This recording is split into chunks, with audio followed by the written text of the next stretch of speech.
So I'm looking at XLReporter's Project Explorer here. This is the first window that you'll see upon installing the software, and it's a hub of all the different tools that you'll use to design and deploy the reporting application.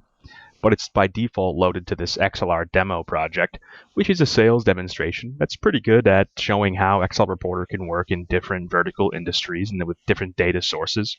But you probably wouldn't want these simulated reports inside of your own application, so the first thing that you do is create a new project. And of course, you give the project a name. Typically, you'd name this after the facility where you have XLReporter installed or the types of reports you're creating. I'm just going to name mine after the workshop.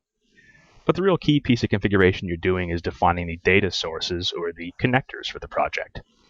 Now, with historical data, there's basically 4 different main archetypes of reports you could create. Because you have continuous processes and discrete processes, and then you have automatic reports and on-demand reports. So we'll create a connector to the historian simulator. You would use a real historian, of course, but we'll also create a connector to the PLC simulator.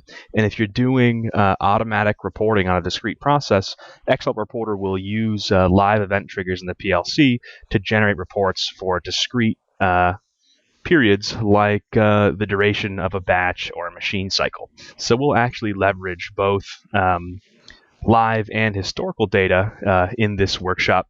So I've created a connector to both a historian and a PLC. Once I click finish there, this message here is just telling me that the web server for XLReporter is changing over from that demo project to my new historical data project.